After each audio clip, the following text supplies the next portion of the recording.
What's going on, everybody, and welcome to episode 36 of the Game Room Podcast. I'm your host, Rome, alongside my co-host, Dev, Hey, what's up? and producer, Jeff. How are you guys doing today? Doing excellent. Thanks for asking. Awesome. Well, we didn't do a show last week, so we do have a little bit of catch-up to do, but we have a great show lined up regardless. What did we think about the Pokemon Presents from last week? Gamescom's coming up tomorrow. Starfield, Call of Duty Modern Warfare 3 was revealed.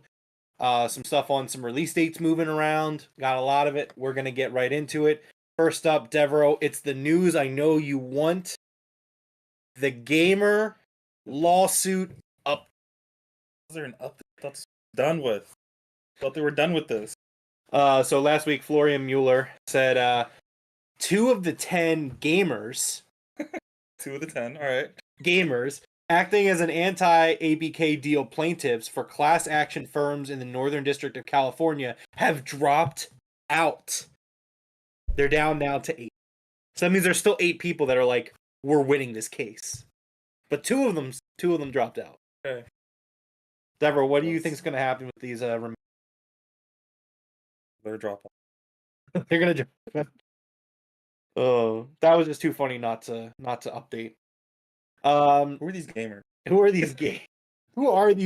Who are the gamers? That's what we want to know. Number 2 on the headline.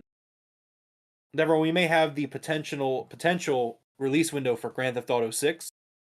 Take-Two said that they will experience a significant inflection point and record levels of performance in fiscal 2025, which is April of 2024 to March of 2025, says CEO Strauss Zelnick. Yeah. I don't know what else that could be. Yeah, what else could it be? It's like, hey guys, just so you know, we're gonna have a significant inflection point. Like, what a very businessy way to say, like, we're about to make a lot of money. Yeah, this sounds like early fall 2024. That's what I get from this. So, I mean, I was thinking about it, and I remember GTA 5, like, the first version of GTA 5 on the 360, it launched in September, if I recall. Okay. So, I could see them trying to jump in September. I think September could work for them. Yeah.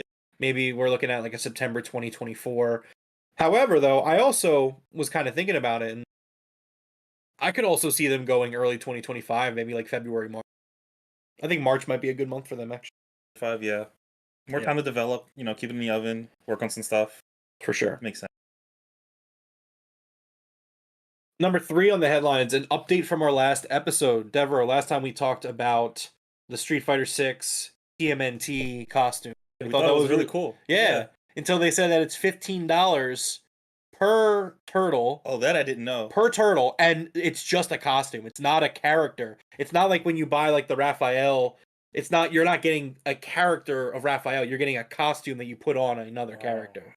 I mean, it still looked cool, but $15. $15 per turtle. So if you want all 4 of the TMNT, do the math for you. $60. How are you feeling about that? That's right. I guess you just got to pick a favorite turtle. Pick a favorite turtle. Well, that's the thing. You and your friends, you go halvesies. So like, you buy Donatello and I'll buy Raphael or something like that. That's terrible. I couldn't believe it when I saw this. I did a double take. What the hell? $60? That's ridiculous. Capcom's been doing really good lately, but that was a swing and a miss for me, where I was like, man, 60. Yeah, in my opinion, cost for licensing or something. Like, why is it? I don't know. If you're gonna charge that much for all of them, you gotta at least like give them like characters to play with. Those can't just be skins, man. Character. $15 a character is still a lot, but so much more justifiable. Yeah, you have to justify it. If you can justify it, then you can do anything. Yeah. You can't justify. Harper rounds third. He scores. Yeah. Go Phils. I'm not watching. They've upset me. Bought a fucking $175 powder blue, and I think it's cursed. Because every time you wear it. Well, so we went to the game 2 Sundays ago, and like the umpire did like some bullshit calls. Like 2 players got thrown out, and the coach got thrown. The manager got thrown out. I saw your snap. Yeah, I was like, bring on the robo on time. I can't fucking stand this anymore. But anyways, every time I wear it, they've lost. So I'm really worried that it's cursed. I'm gonna have to break that curse. But anyways, speaking of curses, number 4. Let's talk about the Pokemon Presents. Now, so originally, when we talked about this 2 weeks ago, I said I was going to do a watch along. We're going to put the video up. We're going to review it. We're going to have all this stuff to say. I recorded a watch along. The watch along was not entertaining. So we just didn't use it. There was Fair. So, and we're not even going to break this down play by play because to be honest, this Pokemon Presents doesn't deserve it. And like, I know what you're probably thinking, like, well, like Rome, you at least got something you enjoyed out of it. Like you got Pokemon, the trading card game to the NSO, and I think they also did Stadium, Yeah. Stadium 1 or Stadium 2. I forget which one. Stadium 2. Stadium 2, right? Because Stadium 1's already on there. And like, look, I am thrilled that those are on the NSO. However, if you ask me to give a grade for this Pokemon Presents, I give this an F. I think that the level of tone deafness, like, just proceeds them to a point where it's insulting. Because here's the thing. I understand what a Pokemon Presents is and what they show at the end. But I also understand that when you go 45 minutes, and like, again, it just came off as tone deaf. Like, okay, so show off some. They spent like 7 or 8 minutes on the Pokemon World Championships, which off the bat, I'm like, that's a terrible decision because this is something that, number one, this is days before. Nobody is suddenly seeing this Pokemon Presents and saying, oh my god, I need to fly to Japan in 2 days. Nobody's doing that. So, like, for them to kind of like reveal all these things that you're doing at the Pokemon Presents made no sense, and it's tone deaf because at the end of the day, these directs, these presentations, these showcases are advertisement. And I'm going to grade it as such. And so basically by showing me something that there is 0% chance that I, even if I wanted to, could do, and you spend like 7 or 8 minutes on it, that's right off the bat terrible. And then they start talking about the games, a lot of the stuff that we usually would expect, you know, phone updates, etc., etc. I get it. I'm not going to hold it against it. I mean, it's not exciting at all. My pulse was negative. I was dead watching it, but it doesn't matter. And then they get into the NSO, and they bring the Pokemon trading card game. And to me, as much as I appreciate that that is now on the NSO, that was just the biggest slap in the face. Because we are going to continue to not have these, even like Gen 1. Like, I understand Gen 2 is what I want. Give me what I want. No, they will start in order. They will do Sure, Gen 1 first. I'll settle for one. But the fact of the matter is that we are still doing this where there is an official way, an official Nintendo way to play Pokemon the trading card game for Game Boy Color. But there is no official way to play Pokemon Red, Blue, Yellow, Silver, Gold, Crystal, etc., etc. That's insane. Right? Like, Yeah. that's crazy. Unless you own them. Which I do, but that's not the point. And then they do the DLC for Scarlet and Violet. The thing is, we know it's gonna happen eventually. Yeah, that's right? the worst part, where it's just like, I don't feel like waiting. Like, Yeah. there's no point in making us wait. Just fucking put it on the service. And then they do the Scarlet Violet DLC, and I should have like still sent you the video of me watching it because I'm talking through it, and I'm like, oh, okay, the DLC looks cool. That's all I need to see. And they kept going. Yeah. And they kept going. To be fair, and they kept going. Of course, you don't want to see it, but it does look good. I Oh, it mean, looks that might be good. the only saving grace of it. Like, it looks good. But you it hit a don't wanna point where see I it. just didn't want to see anymore because they've Yeah. already shown this DLC twice Yeah. at a Nintendo Direct 2 weeks prior. Yeah. So that leaves the question then, why was that at the Direct? Yeah. Like, it's just like, so yeah, this Pokemon Presents gets an F from me, an F minus. I think that the tone deafness, the tone deafness from the Pokemon Company even goes further than just the presentation itself. And we'll talk about that with our next headline. But also the fact that I thought it was like not hilarious because obviously what's going on in Hawaii right now, not hilarious at all. But for them to, the tone deafness, for them to announce while Hawaii is burning to the ground, like, guys, next year, Pokemon World Championships, Honolulu. Yeah. And like people were mad about it, and I get it. Like, I was just like, read the room. Like, Yeah. just say like, hey guys, Pokemon World Championships location, we haven't decided. We're gonna announce it in maybe a couple months.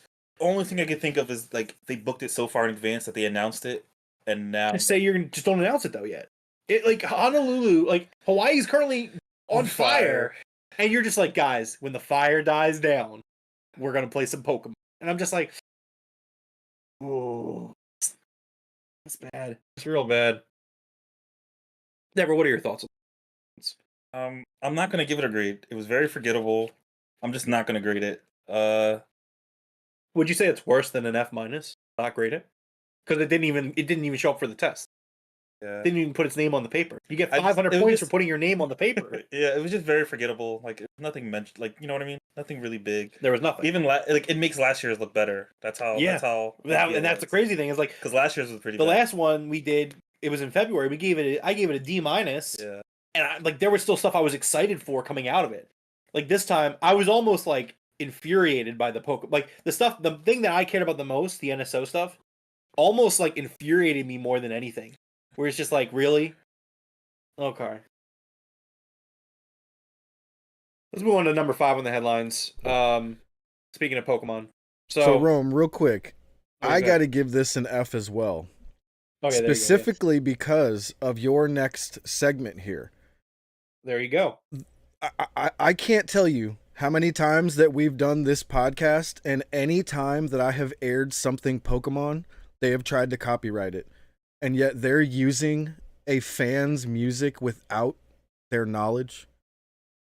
That's insane. Well, as highlighted by the popular Pokemon Twitter account Lu2, the music used during the up-and-coming Pokemon Scarlet and Violet DLC appeared to be the same arrangement as a recently uploaded fan cover. The arrangement, uploaded by ND Music, is a cover of the Area Zero theme music. Now, obviously, just for the sake of not having to deal with the headache, Jeff, I don't want you to play the song. I myself have listened to both the arrangement and the trailer back to back. They are exactly the same. Wow. Like, to a T. Like, it's exactly the same version. Like, there's no way that they're different. Lu2 did go on to say that they're not particularly upset, but rather confused and surprised that an unofficial creation would be included in an official content, especially coming from the Pokemon, wrote ND Music on Twitter. The creator then provided another side by side of both pieces of music, highlighting similarities in the arrangement. And like even here you can see, like looking at the pause of the video, where you can see the two audios next to each other, they're the same. They're identical. Pokemon did not. The Pokemon company did not. Once VGC reached out, Of course. Yeah.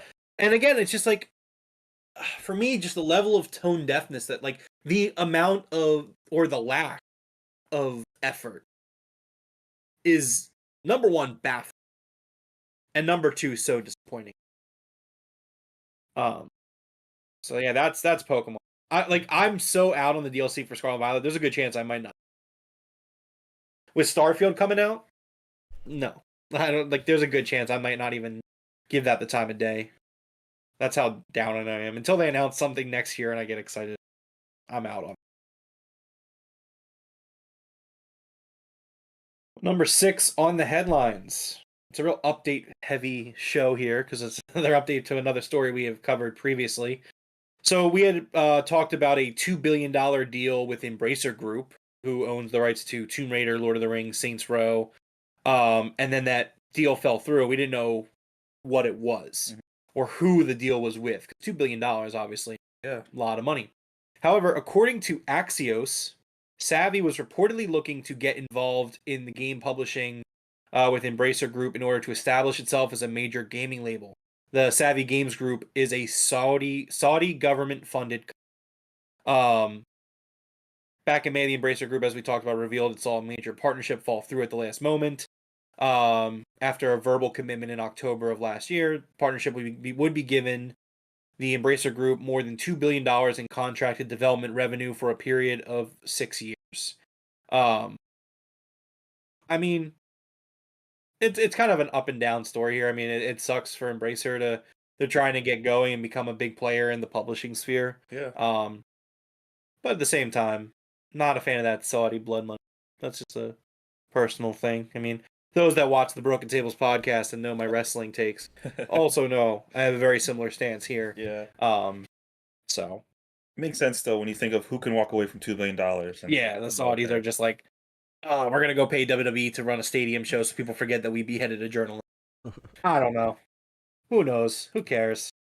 Apparently not a lot of definitely not people in Saudi Arabia. Number 7 on the headlines. Some really exciting news here. Well, actually, depending on how long Starfield takes, not exciting news. But Assassin's Creed Mirage has gone gold, and the release date has moved forward. Previously scheduled to be released on October 12th, the game will now become available for PC, PlayStation, Xbox consoles on October 5th. Okay. That's I nice. think October is such a busy year. People are trying to get out of the way of other games and into the spotlight. And so we see this happening with them. Right.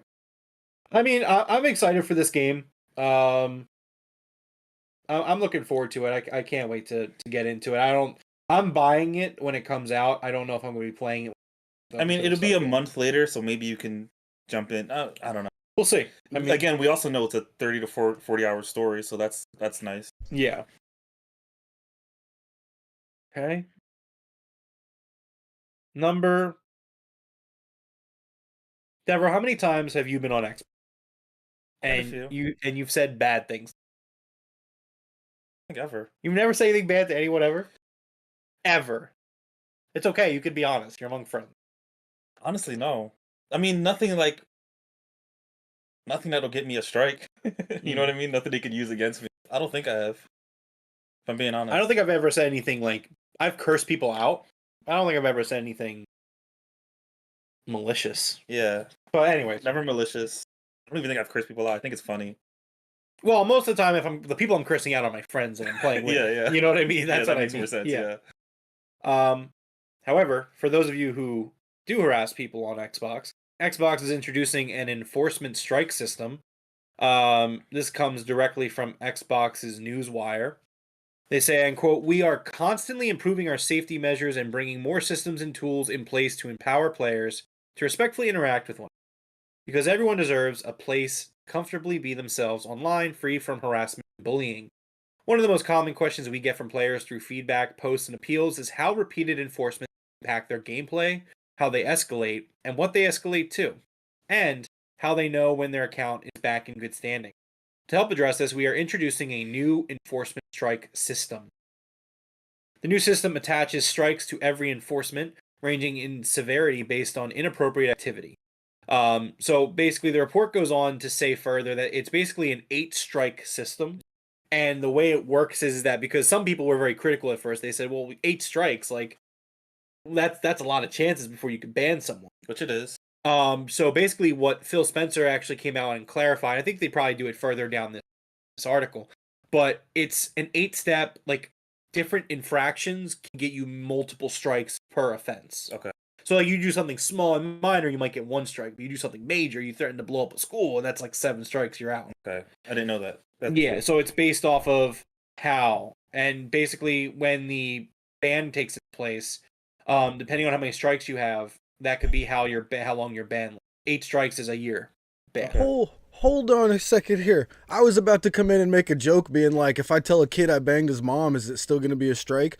But look at this. Profanity is a strike. That's a 1-day ban. What? So I will follow up and say that this is really rough, and I hope it's human monitored. You know what I mean? So there's a few things. So number one, yes, it is human monitored. That was Okay. going to be my first point. It Okay. is a human monitor system. This is not something you report it and it takes your 30-second clip, which we talked about in a previous episode, and then like the computer runs it through like, oh, yep, he said fuck. Like, Yeah. no, that's not what it's going to I be. think YouTube has a similar. YouTube uses bots. Yeah. But Xbox has said this is a person team and they will go through, they will monitor these. Now Bad you for can them, you but- can also appeal strikes as shown, like I'm showing you right here, Dev. Yeah. If you scroll down, you can kind of see what the strike page looks like. For example, this one person on this example, they have 1 strike against them, and so they're eligible for an appeal. So, But they automatically get a 1-day suspension already. By the time their appeal goes through, they're toast. The 1 day is Yeah. gone. to be fair, that is very true, and that's fair, and I get it. I don't think the system is perfect. I get trying to make it a better place for gamers. I don't know. I don't know how this is going to work. And Yeah, Dev, if you I mean- look, eight I mean- strikes is a year ban. 365 days for your 8th strike. Well, that's where the appeals come into effect. Like, That's obviously, you're not going to wild. appeal a 1-day ban. But What again, what if you just use profanity 8 times?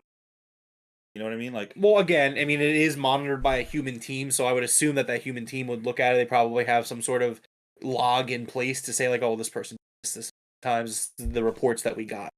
I get it. I mean, like, I don't think it's a perfect system by any stretch of the imagination, but I think that they want to do something, and I mean, I get it. No, I get it too. I like the idea of trying to make a safer spot.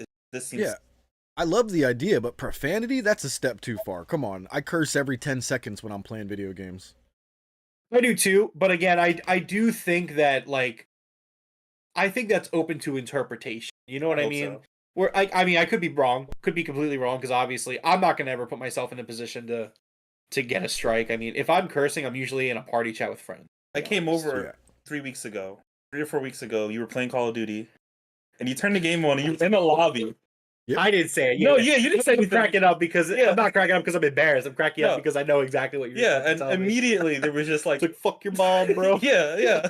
Or it's because it was the Yep. Xbox 360 server. It's like they're back, man. We're fucking back, dude. Like those people are gone. They're out for a year now.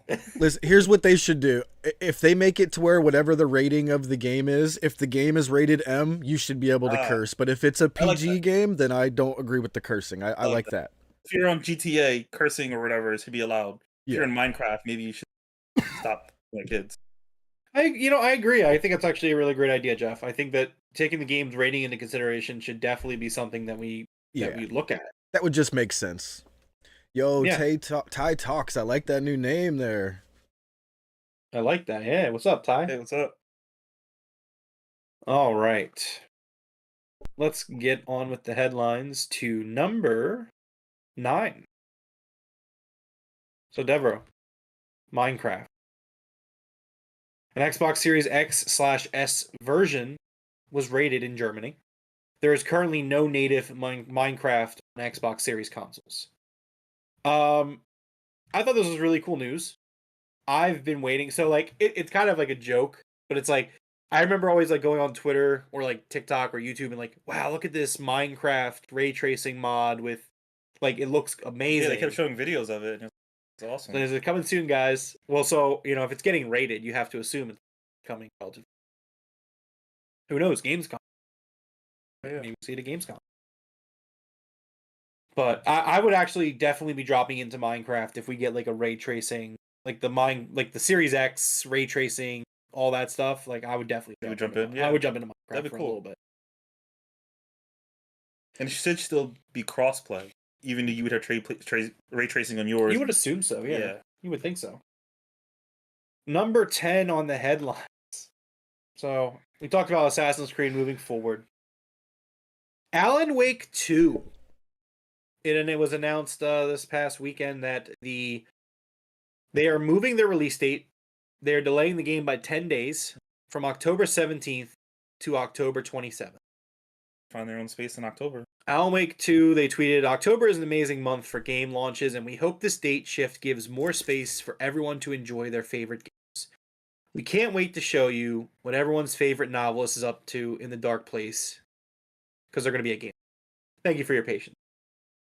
How do you think I feel about that? I think you hate it, but I'm not sure why. So, my question to that, let me tell you why I have an issue. So, when they announced that there was no physical release, Here we go, guys. when they announced there was no physical release for this game, one of the biggest reasons that they gave was that it was going to give them more time to work on the game, so they didn't have to delay it, so that way it was ready to go day one. Yeah. So their big thing was we don't want to delay the game, but we want to work on the game as much as possible. So by using that as a reason, now you're delaying your game. Not because of the quality about the game. You're worried about your competition. I think that is just, and again, me personally, obviously I have an issue with the game because there is no physical release. I think it's the most laughable thing. This pissed me. Like, you were talking about how you wanted to get the game in gamers' hands as soon as possible. You didn't want to, like, delay the game by a month to print some discs. Like, that was a big thing for them.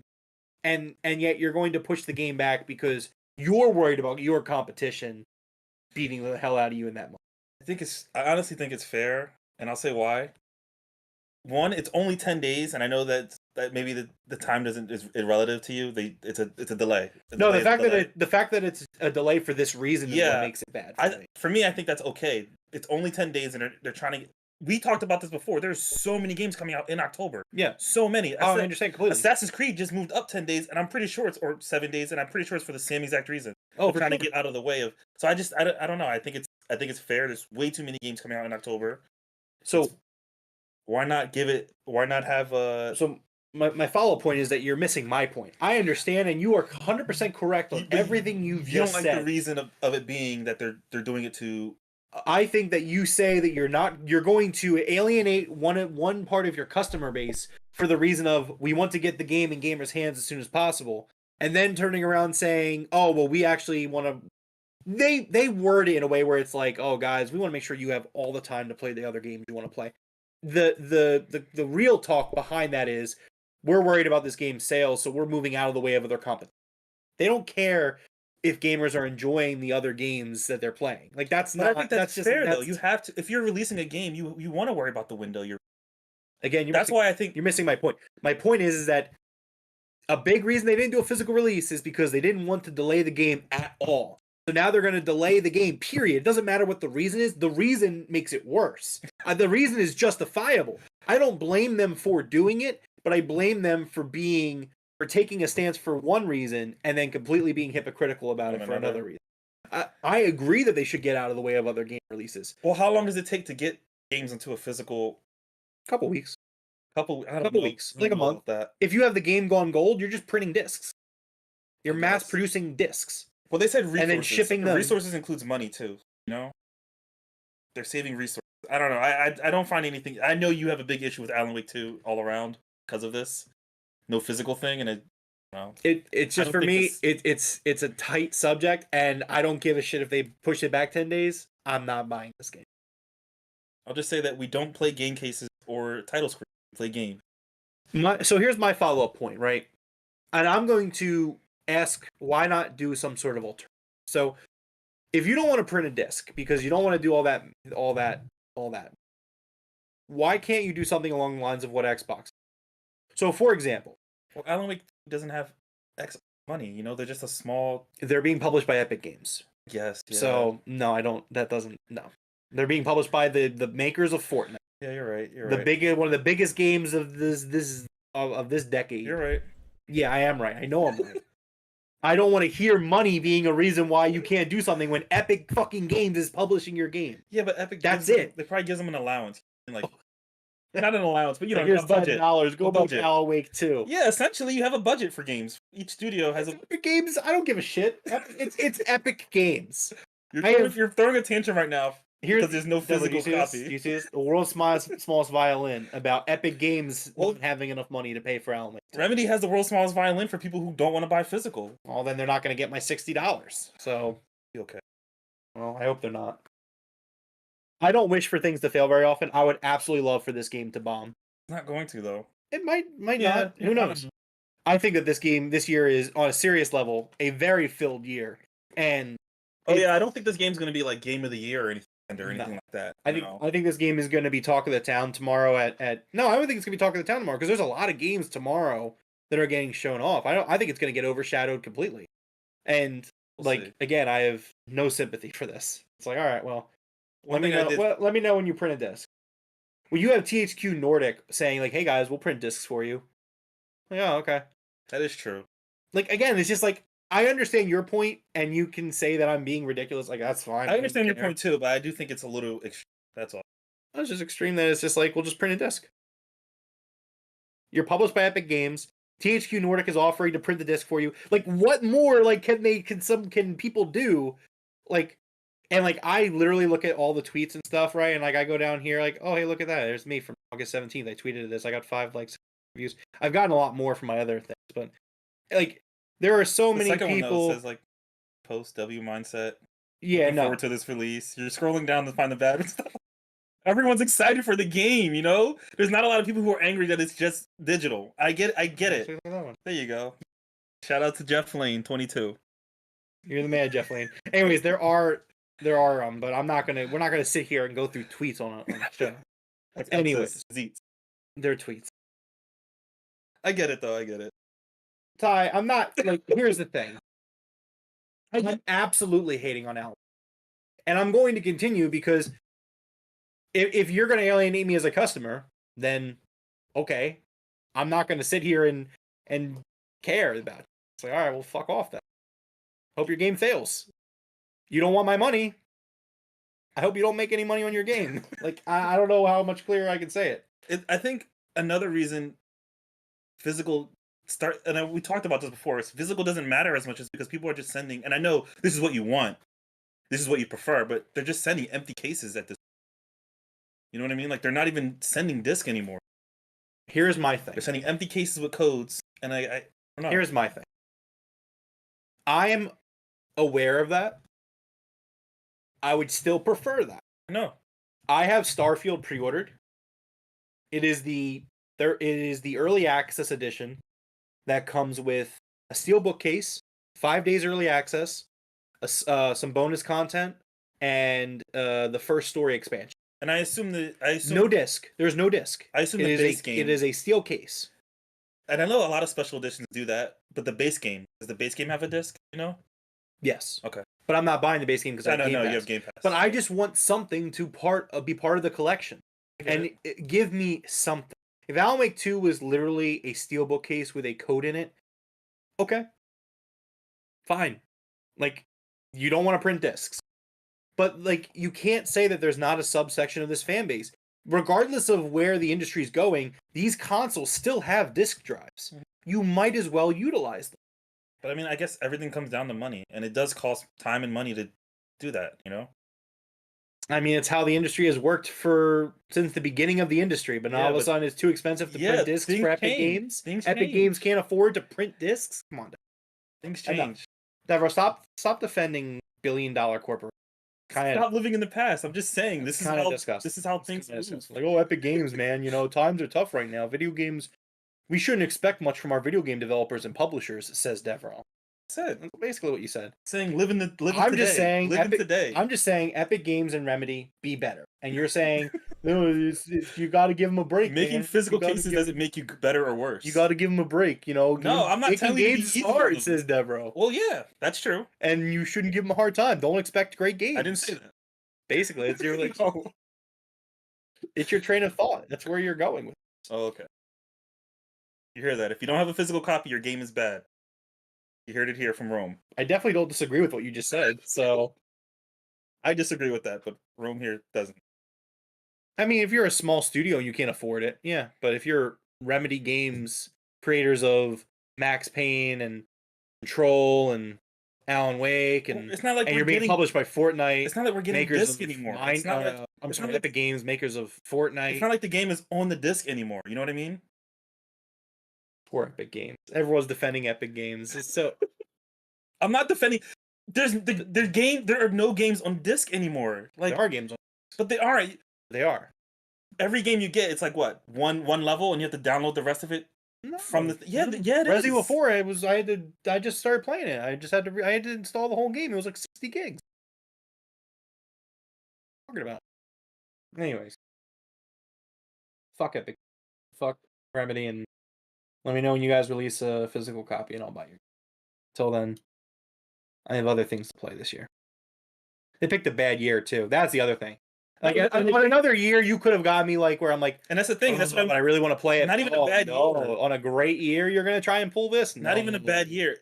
October, you have like what? Spider-Man, Assassin's Creed, Alan Wake, and I'm missing probably like 5 other games.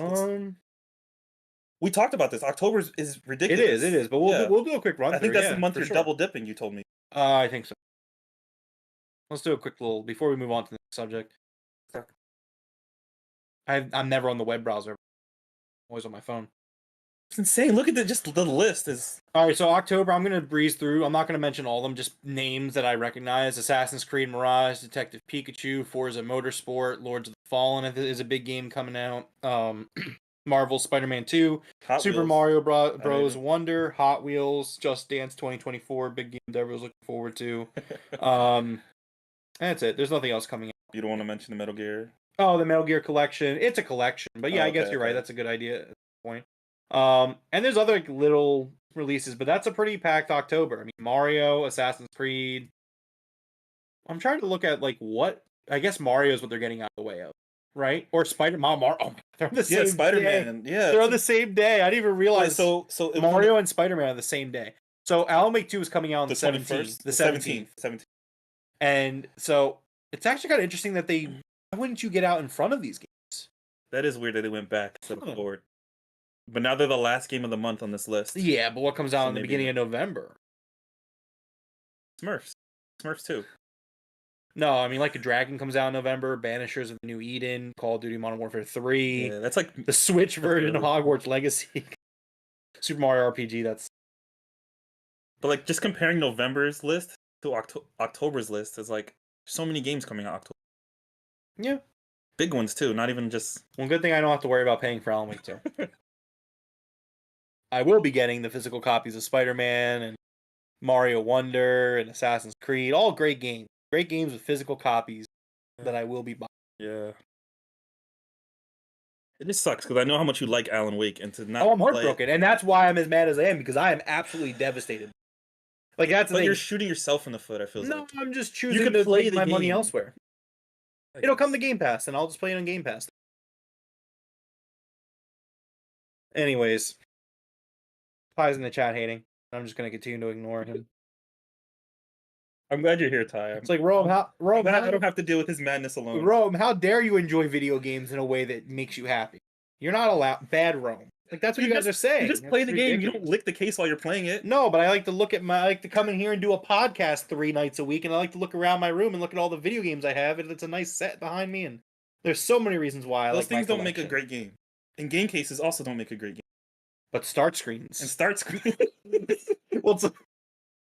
We'll get to dark start screens. Yeah. We'll talk about start screens in a little bit, but for now, let's move on to the next headline. A Jack and Daxter movie is planned at Sony. This is a rumor. It appears that Jack and Daxter are the next in line to move from the world of video games to movies. According to My Time to Shine Hello on Twitter, who's been known for accurate leaks in the past, Sony has plans for in motion for a live-action adaptation of the early 2000s action-adventure series. The movie, per My Time to Shine Hello, will be led by Ruben Fleischer. Fleischer is the same director behind the Venom films, though he only directed the first Uncharted and Zombie. Right. As far as the stars of the movie are concerned, Sony is eyeing 2 Marvel stars to be the front and center of the film, as Tom Holland and Chris Pratt are picks for the titular roles. So my first question is, or my observation is, Devroro, man, it really sucks that Hollywood is just Chris Pratt. Yeah. Right now, they're for definitely PlayStation. up. Sony's like, we need Tom Holland. Yeah. Like he's our Nathan Drake. Like, and if we're doing a video game movie, you got to have Chris Pratt. You know what I mean? Yeah, right. Exactly. Like, these guys have the niche nailed down. These guys are the video game movie actors. Yeah. This movie's either gonna be really great or really bad. Sony has been. I mean, the Gran Turismo movie didn't review super well, and apparently, I don't think it looks very good. So I thought it looked really good. I thought it looked really. I heard the concept of it is ridiculously. But it happened. It's real. It's a real story. That happened. It's a real story. So I don't know if I want to see a movie about it. It's like, hey, his kid played Gran Turismo. It is pretty. And then he went and raced a real car, which, like, I'm not taking away from how hard it is to race a car. Oh no. Like, it's cool that this kid played video games and then was able to do it in real life. But like, do I want to see a movie of that? Like, really? It does. The concept's a little cringy. The movie itself looks good. Even like, I don't think production wise, it looks good. I think it looks like production wise, it's fine. Yeah. It has money behind it. It's crazy what a company can do when they actually put money behind the developer or the maker of the product. I mean, you can distribute it in multiple ways. I'm sure that this Jack and Daxter movie will get a Blu-ray release, I would imagine. Who knows? Not for much longer. You better. Disney just announced Mandalorian, Loki, and WandaVision finally getting Blu-rays. Those leftover discs they have with Steelbook. I think it looks fine. Uncharted was fine as well. This movie will probably be fine. Yeah. So, I mean, now's the time to get in on video game movies. You know, honestly, yeah. Number 12 on the headlines. It is Call of Duty news, but it is not Modern Warfare 3 yet. So David Vonderhaar, from Treyarch, tweeted out, I am sharing that I have left Activision and Treyarch after an incredible 18 years and 8 Call of Duty games. To my coworkers at Treyarch, I am immensely grateful for the time we invested working to improve our craft, never sitting on success, and always wondering how to improve what we design and how we produce it. Thank you to the Call of Duty community for your passion enthusiasm. That energy has often fueled our determination as a studio and individuals. I will always be grateful for the opportunity to interact with many of you directly, online, and in person. This energy will always be a massive part of me. I am staying in the games industry working on an undisclosed project I can't discuss yet, but I'm excited about a rare and unique opportunity. I'll update you as soon as possible, David. So David Vonderhaar, as a Call of Duty kid, growing up and all that stuff, David Vonderhaar is probably one of the most important people in the Call of Duty franchise. Mhm. If you really kind of know about the development of the franchise and stuff like that, especially on the Treyarch side. I think this is a big loss to Call of Duty and to Treyarch in general. And it sucks, but I mean, he's moving on to something else, so it's not like he's completely retiring. So, best of luck to him in the future. I am a little concerned about Treyarch Studio, but I'm sure that they have. I always remember when Blackout was the thing. He would always do like the seasonally updates, like the monthly updates, and he was the one that was like showing people. Yeah, it's always really cool to see kind of like the head developer kind of like, hey, this is what we're working on as a team. I'm here to show you myself. They said that the undisclosed project is probably on Netflix because Netflix is sweeping up developers left and right. So. That's a great point, actually. I would not be surprised.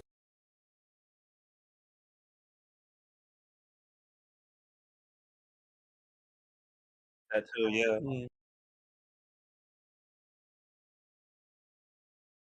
Whatever he's working on, it'll probably be good. Yep.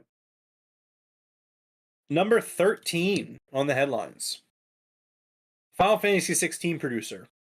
He goes out, takes the Sony money. Once again, crazy what a big company can do when they give some money and how distribution can be affected by it and whatnot.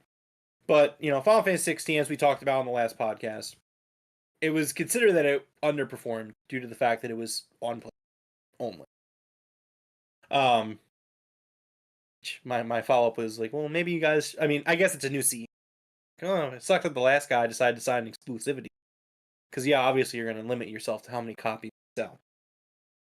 But anyways, according to an IGN translation of an interview with a Taiwanese YouTube channel, producer of Final Fantasy 16, Naokai Yoshida, said it would be better for developers and players alike if they weren't competing console platforms. Game platforms. I probably shouldn't say this, but I wish there was only one, reportedly said. It would be better for both the developers and the players. Sony and Microsoft have both secured a number of third-party titles as console exclusives over the years. More so Sony. I mean, it's factual. Yeah. How many Xbox exclusive third-party games did they? Not a lot. No, not at all. That's why I said that, because it's mostly Sony. When Xbox doesn't do that. They just buy the publisher. I don't even think Xbox. They do just buy the publisher, but Sorry, go ahead. I just think when you're a developer and you have a game and you want to get it in front of a lot of people, and a company like Sony says, "Hey, we have this many PlayStations out in the world. Make your game exclusive. It can be a win-win for both." I mean, we disagree on this. I do think it's fine. I do think Xbox should do it as well. I don't know why they don't. They have the money, but my problem is more so when it's like Sony doesn't do it to make themselves. They sign these weird clauses where it's like, your game can't come out on Game Pass, your game can't do this, we'll pay you to keep it off Game Pass. But it is to make their platform better. It is. I mean, it also brings another platform down, but it brings their platform up. It's just, you don't think they bought Bethesda and making the Starfield. I think investing in a game is one thing.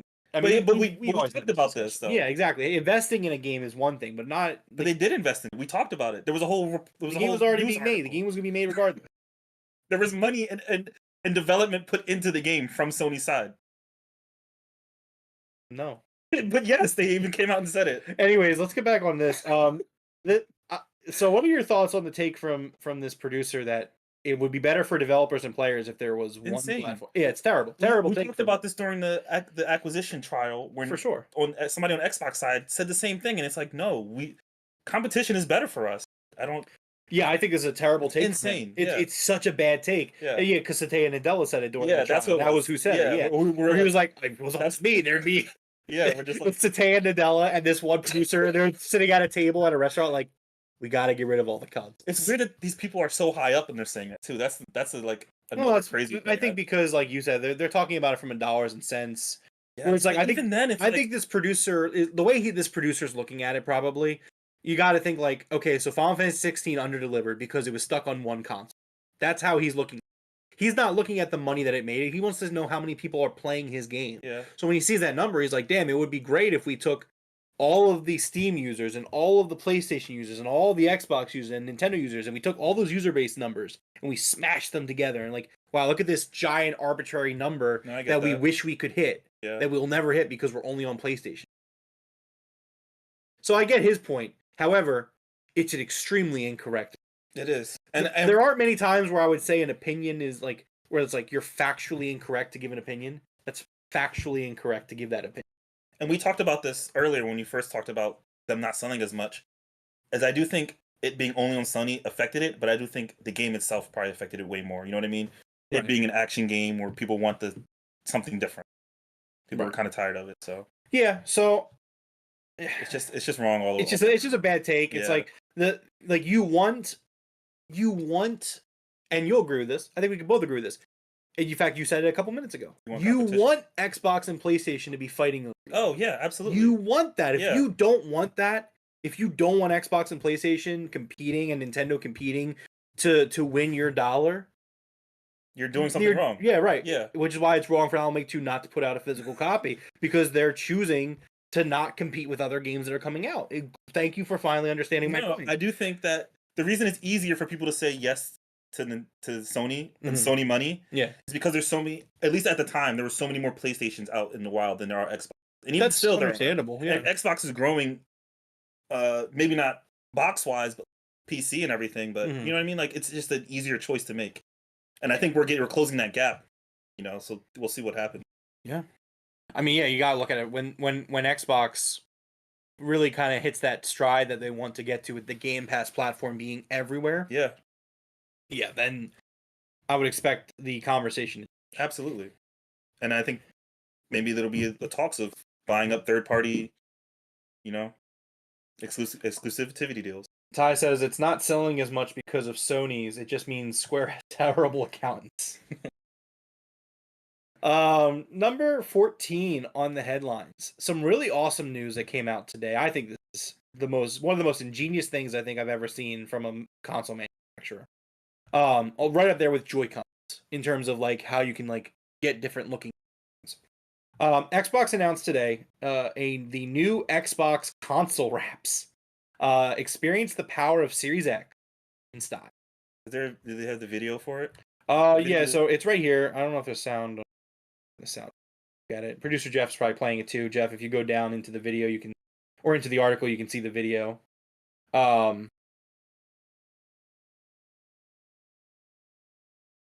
Is your video live? Yeah. Okay, there we go. Just want to make sure. It seemed like it was acting up. Anyways, this looks so cool. So basically, it's not a sticker. When they first announced this and I saw the headline, I was like, oh, I don't want to put a sticker on my Series X. But it's not a sticker. It is a wrap. And it's specifically designed for the Xbox Series X. Every detail was taken in consideration to ensure your console performance is preserved. The vents are all clear, and small feet were added to the bottom of the wraps to ensure airflow can flow freely through the console. Those who don't have a Series X wouldn't know that the fan, it goes vertically. Yeah. So the fact everything is in place. The wrap reimagines your console. They announced the Starfield wrap, which looks gorgeous. And they also announced 2 camos, a woodland camo and an Arctic camo, which I do still think those look really cool. I do think the Starfield one looks the best, but those look cool as well. Oh yeah, like that's not my style, but I could see someone being like, that's a really. And there's more to. There has to be more. You would have to think so. Don't just. So I thought that this was just such a really cool idea because, so like me personally, I'm someone who when they announce these like new consoles that look like that are themed for a game, I'm always like, that's great, but it's the same console I have now. I'm not trading in my console to spend an extra $150 to get a paint job for my console. Whereas like this is like, hey, you don't need to get a whole new console. It's just a wrap that you put on your console, and it's a nice high quality. It is priced at $50. 45 or 40, yeah, $45. So obviously there is some level of quality to it.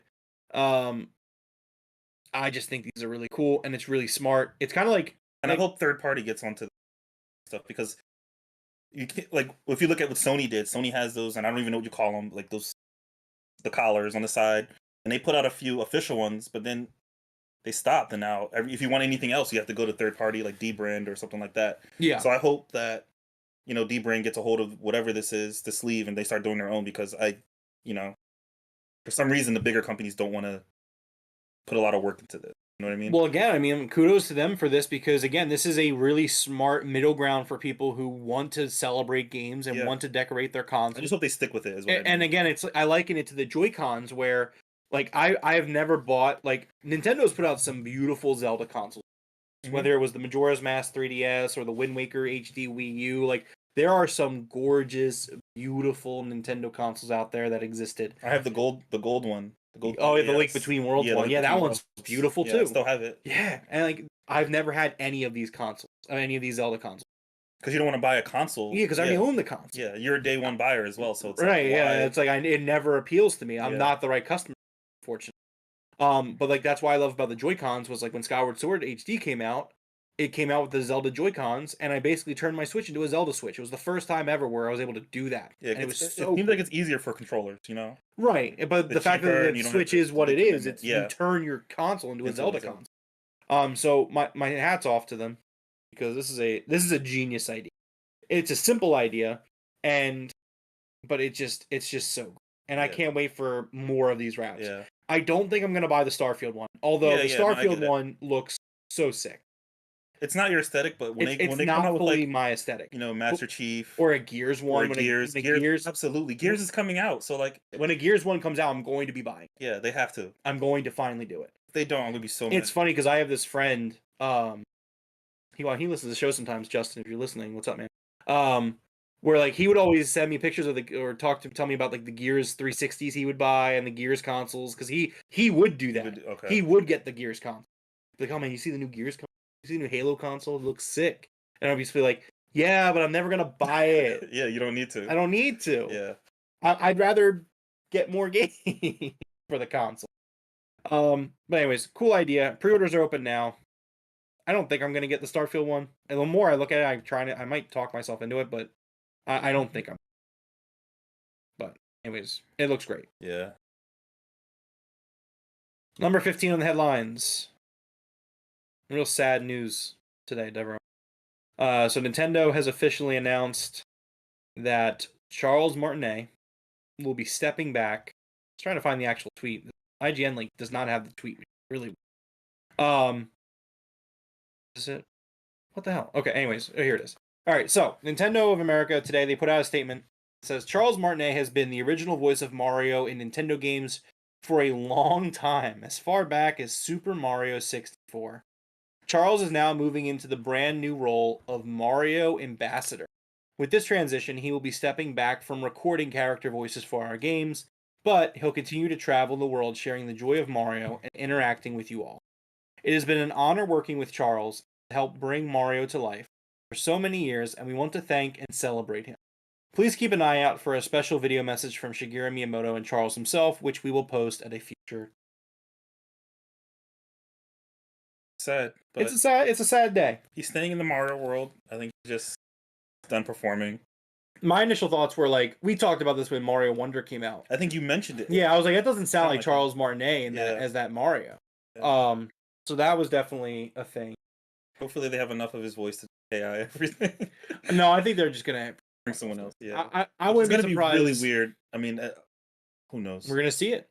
I saw a joke today where it's like, who was it? I think it was John Cartwright from Good Vibes Gaming. He said like, I'm guessing Chris Pratt is the new Mario. He's like, until told otherwise, I'm assuming that Chris Pratt is now Mario for everything. That's fine. Like we know there's a new 3D Mario in development. So I wonder who's working on that, like voices. And... It's not going to be Martinet. I think that they say this for that reason. Like, no, I mean Wonder is the reason that they do it, but I don't know. There's no way that Charles Martinet is stepping down for Wonder, but is doing a 3D game. Yeah. I will say this though, I do see a little bit of poetry poetic nature to the fact that his last official Nintendo voice role is Mario's dad in the Mario movie. Oh yeah, That's kind of cool. that is kind of cool. I could see him being like, you know what? That's a good way to go out. That means he probably quit Odyssey. And you're like, hey, stick around for the movie. Yeah, I wouldn't be surprised. Yeah. Well, I think somebody in our Discord today said that technically his last credited Mario role would be the 10 for the Switch or the golf game, one of those two. Oh no, I guess it would be Striker because that was the soccer. Oh that yeah, came Strikers. out. I forgot. So Mario's Strikers will be the last Mario he's credited Game-wise, for yeah. game-wise. But regardless, sad news. Carry on. So long, A Bowser. That sucks though. Now I feel sad. I just bummed myself out. I remember so many times as a kid hearing that line. I was like, "What did he say?"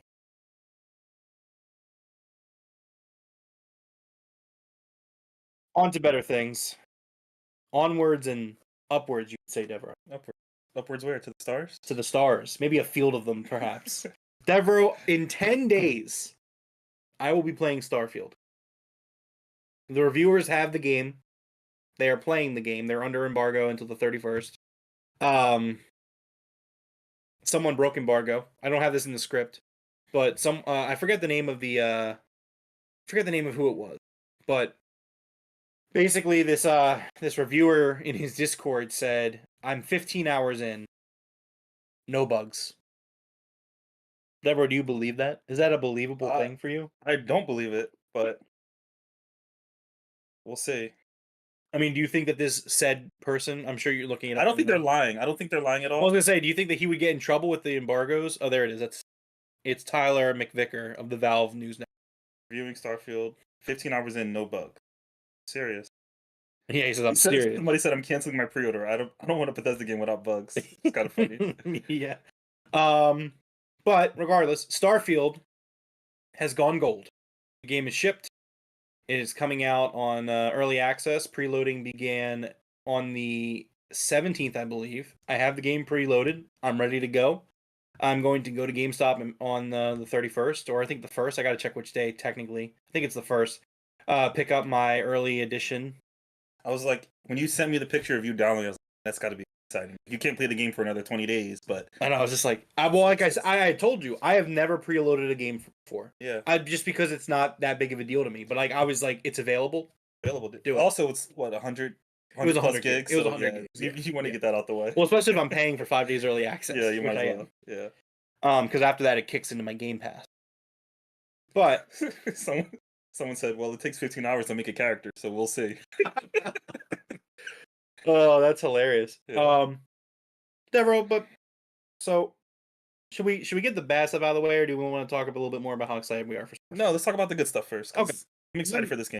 I've been hearing like little things, and like people can't say things because of embargoes, but like when you look at tweets from people who are playing the game and they're being very ambiguous on purpose, like Paris Lilly posted this tweet today, where he was like, "Just a humble bounty hunter," and he posted Spike Spiegel from Cowboy Bebop. That's cool. It was like a GIF, Yeah. and like, I was like, you don't know he's talking about Starfield, but he's talking because like, all of his tweets have been like.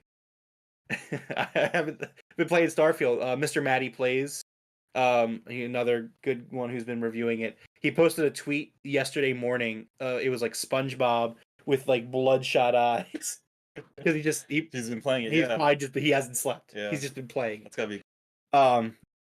So the anticipation is mounting for me. I cannot wait. Deborah, so what are your plans? Because I know you're still working on Zelda. I mean, yeah, but when are you going to just make the jump over to it, or like, honestly, I could beat the game in 10 days. I'm on the last. I think you need to do it. The last area, so like, I think you need to just do it. But also, I don't think I'm gonna get the game as soon as it drops, just because like I'm in the middle of stuff. I'm gonna get the game really early. I'm excited for it.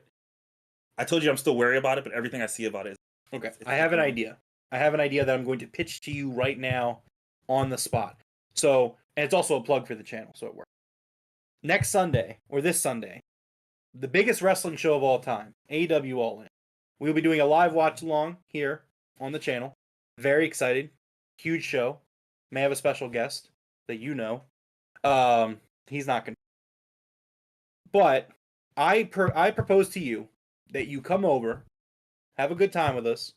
Bring your Switch and just play Tears of the Kingdom. You don't watch a lot of wrestling, but just sit there and watch and play Tears of the Kingdom, and like look at it as like, okay, well they're watching wrestling for 7 hours or however long the show is. Yeah. It starts at noon. It's in the UK. It starts at noon. It's not like come over, you play Zelda, you finish Zelda, you're ready for Starfield. We'll see. I think you should do it. Anyway, check us out next Sunday or this Sunday. There you go. It's gonna be a huge party. Very excited. It's the biggest wrestling show of all time. Literally, the gate has sold over 80,000 tickets. Nice. It is literally, factually. If like, well, there was a show in North Korea where they forced all the people of North Korea to go to it. Some So second place. Well, yeah, but it's like they're talking about paid attendance. You know what I mean? Where it's like, do you really force? Do you count a show where even everyone's over forced like to go? WWE and like all the WrestleMania and all that? That's insane. WrestleMania 32 was the #1 show, and they beat it. Crazy. Yep, that's awesome. Yep, it's beautiful. I've loved it. Anyways, getting back to this, Devroro. So, were you aware that start screens indicate whether a game is good or not? Oh yeah, if I see a start screen, I don't like it. I don't play it. Right, exactly, right? Yeah, like I don't. Jeff, how do you feel about this? If you look at a start screen for a game and you're just like not feeling it, right? Like you just don't play the game.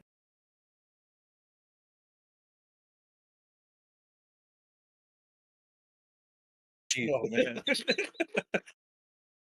Oh man. So so this past weekend, the discourse against Xbox, which again, we do this show, and I've been very open and honest.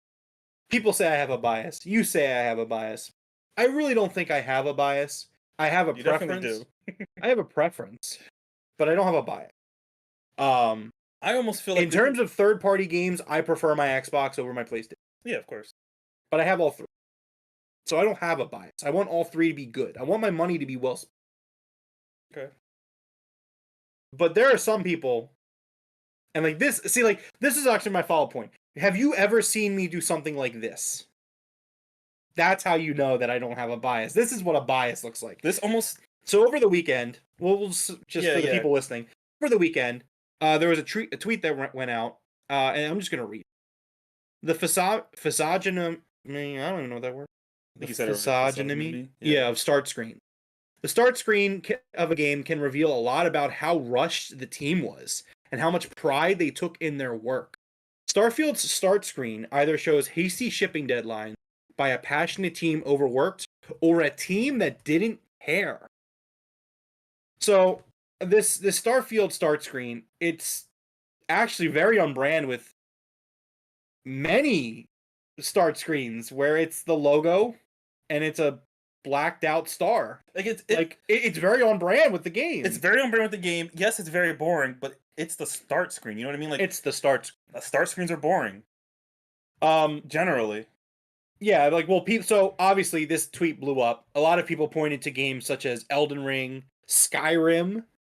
Someone tweeted, if this is an indication of what we're to expect, then we're in a good shape for this Bethesda game, because then it showed Fallout 3s and Skyrim, very plain start screen. Elden Ring, Dark Souls. Like there are so many games that just have Tsushima, just the most plain start screens you could ever imagine. 8, 9, 10 out of 10 game.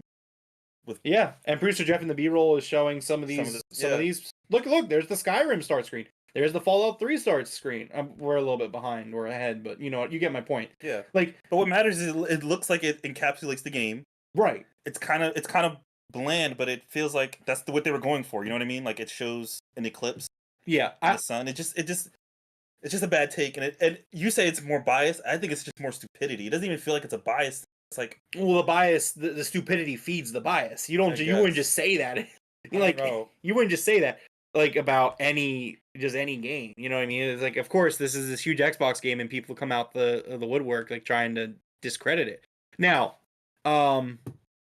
many people have come to the defense of it and saying how ridiculous it is, including one Pete Hines, who is head of publishing at Bethesda. He says in response, or they designed what they wanted, and that's been our menu for years, and was one of the first things we settled on. Having an opinion is one thing. Questioning out a developer's care because you would have done it differently is highly unprofessional coming from another dev, because he is a developer. in his thing. He says he's a developer, and I agree with that. You can have an opinion. Like I said, you can before, have an opinion. It looks boring, yes, but it's. But to say that the team didn't care about it, or it's an Yeah. indication of the Yeah. quality of the game, it's just like, what are you talking? And I just think this is here's another one, like Near Replicant. If you go down, like Near Replicant, glad you played that game. Yeah, It was a great game. Great game, Well, yeah. look at this boring ass start But screen. all the Game games must they suck. that's what I'm saying. All the games they show are 8, 9, 10 Elden out of 10. Ring. You know what I mean? Halo. Look at this Halo one. Look at this. Oh man, it's so boring. Halo hits different because of the music. Maybe that's. Like if you're looking at the start screen. Oh, just if you're just looking at the start screen. Yeah. But I mean, like boring. even the music on the start screen. So who knows? The music in Skyrim already sounds amazing.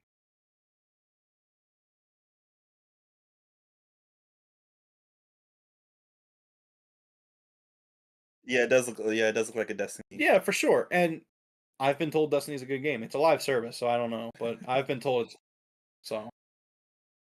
But I'll give it the benefit of the doubt and say it's good. So there you go. Yeah, that game sucks. Game's terrible. They obviously don't care about their. You know. Yeah, right. Elden Ring. That's not going to win any Game of the Year awards or anything. Let's go over to chat real quick. Ty's been talking. We've been talking about this stuff. A guy who knows an insider told Ty this, and he's happy for it. The Starfield one is amazing, but the Oh, it's other about one. the raps. Oh, it's about the raps. Yeah. Yeah. Ty's. Oh yeah, I mean that's just them coming out with a few options. Like they want to make as much money as possible. If you're not getting Starfield, number one, you're on the Xbox platform. But yeah, you're going to sell a lot more Star Wars. I think they're going to sell camo ones too, but you're going to sweep out with Star. Like it's going to get sell out. I think. yeah. Ty says he's ready to go. Got his Starfield controller already. Doesn't think he's going to be getting the headset. Happy enough with the controller. I do think the controller looks the best out of the headset and the wrap. Personally, I think. Ty says the start screen isn't great, and it's not bad. He says I would have had something different for sure, but regardless, the start screen is bad. It's just a subjective take. An objectively bad start or menu screen is PlayStation All-Stars presentation of that game was terrible. You mean that Sony messed up a PlayStation Smash Brothers game? That's crazy. Which I don't know how. I don't know. That's a home run. That's a gimme right there. Nintendo gave them that. Didn't give it, but you know what I mean. Yeah, no, that's true. I'm excited for Starfield. I can't wait. We're gonna be talking about it in the coming weeks, so stay tuned. Number 17 and our final news headline. This actually came out like an hour before we went live. So Devroro, I'm gonna tell you about a game. Okay? A game that was canceled. What if I told you that this game was a combination between Elden Ring and The Legend of Zelda Wind Waker? With That's amazing already. It was set across a fictional version of the Polynesian archipelago, made primarily by Ubisoft's Quebec studio and developed alongside Polynesian consultants. The game I'm talking about is Immortals 2, or Immortals Phoenix Rising came out. Kind of played similar to Breath of the Wild. People liked it, reviewed generally well, but the game was canceled by Ubisoft. And Axios was able to get some information on it.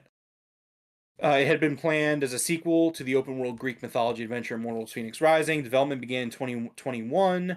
Elaborating on that, Axios says two sources familiar with the game's development, but not authorized to speak about the project, told of plans for a vast game set across the fictionalized version of the Polynesian archipelago, which I believe goes as far as New Zealand to Hawaii. So imagine that area of the world. While the first Immortals development was developed in a little over a year, Oxygen, which was the project codename, was taking longer because of its scope. Revisions to the underlying Assassin's Creed game engine the new game would use, and the team kept small as the publisher focused on resources on the upcoming Assassin's Creed Red. By spring of this year, though, several playable hours were available in an internal demo, and the company was at a juncture about whether to fund full development or nix the project. The player's character would curry favor with various Polynesian gods, gain elemental powers, and shapeshift, while gaining new tattoos based on the choices they made as the game's story progressed. Players would be hopping from island to island, each a fictional version of places such as New Zealand, Tahiti, Easter Island, and Hawaii. Inspired by the Polynesian concept of mana, or mana, players would have to manage how their in-game actions impacted the land around them. The goal was to make the game very different from the rest of the Ubisoft portfolio. So a drastically different game from Ubisoft. Cancelled by Ubisoft. For Oxygen, however, the developers plan to drop a lot of those helpers in favor of requiring players to search harder to figure out where to go by tracking animals, following the wind, or navigating via the position of the stars of the in-game sky.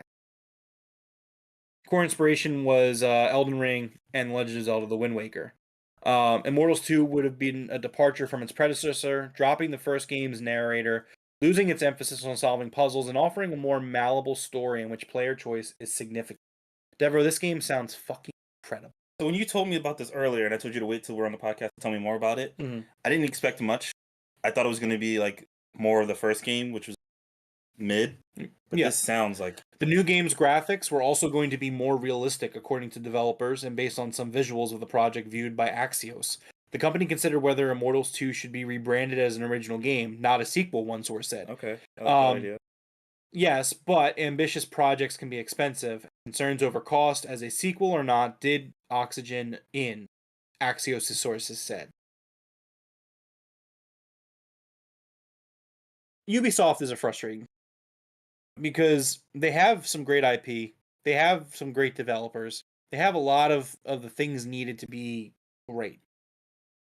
And when I hear this, and I'm hearing this development team make this game, where it's like, hey, like we wanted people to figure it out, and like it was Elden Ring and Wind Waker, and you would go from island to island in this beautiful part of the world with like New Zealand, because New Zealand's a gorgeous country, and like all these great locations, and like you would track animals, follow the stars to find where you're going, and like better graphics and all around a better game, you know, maybe a little bit more of a better story, and like, and then they cancel.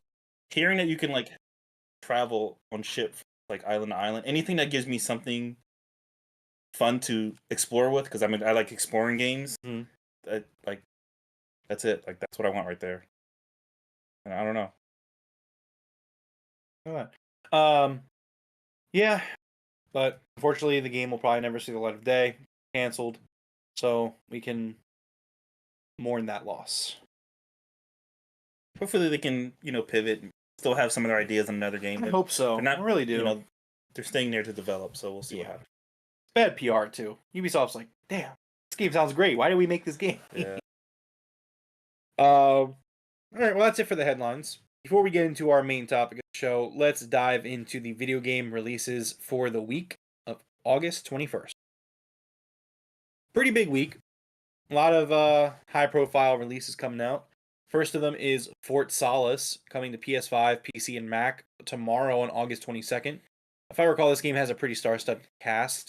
It was showed off, I believe, at the Game Awards. Mortals of Avium also comes out tomorrow on PS5, Xbox Series, and PC consoles. Smurfs Kart, Game of the Year, comes out PS5, Xbox Series, PS4, Xbox One tomorrow as well. The WrestleQuest game is coming out. It's funny because we actually said this game is the second appearance for this game on the release spreadsheet or release announcements, because They got pushed back, right? it got pushed back by 2 weeks because they discovered a save deleting glitch on one of the consoles. Yeah, you got to fix that. Well, kudos to them for doing that, because they Yeah. could have just released it. They were like, no, we're going to hold off. We're going to release it the right way. But that game does finally come out tomorrow as well for PS5, Xbox Series, PS4, Xbox One, Switch, and PC. Blasphemous 2 comes out on PS5, Xbox Series, Switch, and PC on the 24th. Unpacking comes out on iOS and Android on the 24th. That game's on Game Pass. It's a fun game. Oh yeah, You played it. Yeah, you played it. Yeah, right. We both played. Yeah. It's a good game. I would check it out, especially if you have Game Pass. That would be really good for a phone game. I was actually just That's thinking a really smart phone. because I played it on PC and it was really great for PC. Yeah, right. So- Definitely. Phone. And then last but definitely not least, coming out on August 25th, we have Armored Core 6, Fires of Rubicon for Dang. PS5, Xbox Series, PS4, Xbox One, and PC. So Armored Core would be my pick of the week, with a big close follow-up being WrestleQuest. There's no chance I'm buying anything this week. Yeah. I'm currently playing Resident Evil 4 Remake until Starfield comes out. There is no way I'm starting a new game. Like, I've already decided, like, if I happen to finish, like, complete Resident Evil 4 Remake before Starfield, I'm just gonna go fuck around on Call of Duty for a few days, like one of the older ones. Like I'm not starting anything before Starfield. I am going to jump in on September 1st. Excited. I'll probably come over and watch you play before I play. Oh, for sure. So. What's your pick of the week? Armor Core. Yeah, that's an Okay. easy. Yeah. Okay. I'm looking at Forest Solace because I don't remember it at all. It looks gorgeous. Oh yeah, it's a gorgeous game. Yeah, they showed it at the Game Awards. Starfield. Armor Core 2 looks so dope. Yeah, Armored Core is dope. Armor Core 6, sorry. I don't know why I said 2. Yeah, Armor Core looks really good. It looks really good. Again, I have nothing against this game. On a different year, this game would be getting purchased. I've never played, or I honestly, I don't even think I've heard of Armor Core before. You know what I mean? Like, So I've played them. I used to go over a friend's house on it, and we played on his PS2. I had a PS2 as well, but I just never got the. But I've played them. They're fun. It's it's a mech builder. You build your mech and you go out there and you fight with your mech. This game looks way better than the ones I remember on the PS2. I'll tell you that much. I'm excited for it. I mean, I think it's going to be on my Amazon wish list, and I'm definitely going to get it at some point. I don't know when, but it's a casualty of this year. You know what I mean? It's it's such a stacked year that's just like some games just don't stand it. Like you said, like Fort Solace looks gorgeous. Like that's a game that I would definitely be interested in, but it's just like for me, that's a Game Pass game. That's what it looks like. I know it's a PlayStation only, but yeah, it's Sony money. Anyways, that is the releases for the week. Let's get into topic of the show. Devroro, Call of Duty Modern Warfare 3 was officially revealed with details this past week. It coincided with an event inside Warzone. So we're going to run through some stuff, give some takes. Producer Jeff will bring you in for this as well, as you have also played the Call of Duty franchise through the war has changed. For the first time in back-to-back years, Call of Duty returns with a direct sequel, as Call of Duty Modern Warfare 3 picks up immediately following the events of the last year's incredible blockbuster, Modern Warfare 2. This all-new experience is scheduled to release worldwide on Friday, November 10th, allowing players for the first time to continue their journey, progression, and story seamlessly for a new year to come. So as they said, this is kind of the first time ever where there's been a back-to-back Call of Duty release where they coincide with each other. Story, yeah, direct sequel. There's usually every 3 years, like it's a 3-year cycle. So it was a 2-year cycle, and then it was a 3-year cycle, and then it kind of tossed around where it was kind of like Sledgehammer, I think, took a year off if I recall correctly. But so this game was made by Sledgehammer.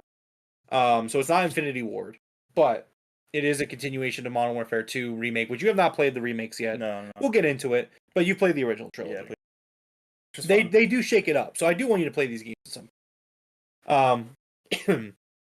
So there is an all-new campaign that continues the story immediately following the events of Modern Warfare 2. Lead developer Sledgehammer Games, in partnership with Infinity Ward, is set to deliver a full campaign of action-packed operations ranging from signature cinematic experiences to free-form open combat missions, resulting in more player choice than ever. They also go on to say that the multiplayer, the experience, they're celebrating the Modern Warfare series' greatest legacies. All 16 launch maps from Call of Duty Modern Warfare 2, the 2009 version, or edition, whichever you want to say, have been modernized with new modes and gameplay features that will be available at launch to get everyone started, while over 12 all-new Core 6v6 maps will be added post-launch with live season. So, Devroro, like, this was actually confirmed, so this game is launching, and I just want to get your opinion, and Jeff, yours as well. So, this Modern Warfare 3 coming out in November, it is launching with these 16 maps, and it's all 16 maps from Modern Warfare 2. The 2009 one. Nothing else. Like, that's it for the map. And then they're going to add 12 new maps over a year that post-launch. So, how do you think this is a good idea from them? Do you think it's great because it pays homage? Do you think it's lazy? Like, what are your thoughts? It's releasing with 16 maps. All 16 maps that came with Modern Warfare 2. It's the same maps.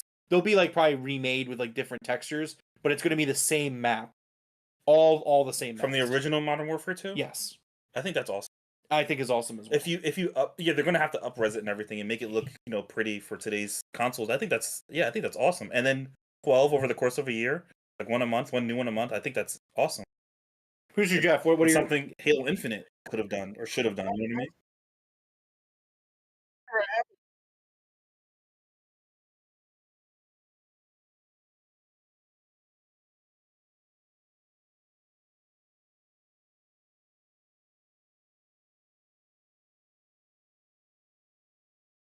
You want new stuff too, right? Yeah. Well, so they do say that again, the new maps, which 12 of them are going to come in the year of post support. So it'll be a change of pace for them where like usually like last year Modern Warfare 2 was mostly old maps in the post launch. Okay. But here that's kind of a flip-flop where they're like, which is something Jeff is very well known for, by the way. Where which is they're going to launch with all the old maps and then just new maps post launch. I think I like that better. I think I like it too, actually. Yeah, I wish, like I said, Halo Infinite, if they had did that, dropped a bunch of old maps, because it's not like you're not lacking with old maps, and then new maps coming out recently. Like, I don't know, it saves you time. You can develop the map more. I don't know. I think it's cool. So, yeah, I absolutely actually do love this, and sorry, go ahead. What I want to ask is, for Modern Warfare 3, the remake, or 2, the remake, what maps did they come out with? Did they also have the old 2 maps? Not the 2 maps, but there were older maps from other games. I don't think it did any 2 maps. It might have done 1 or 2 maps.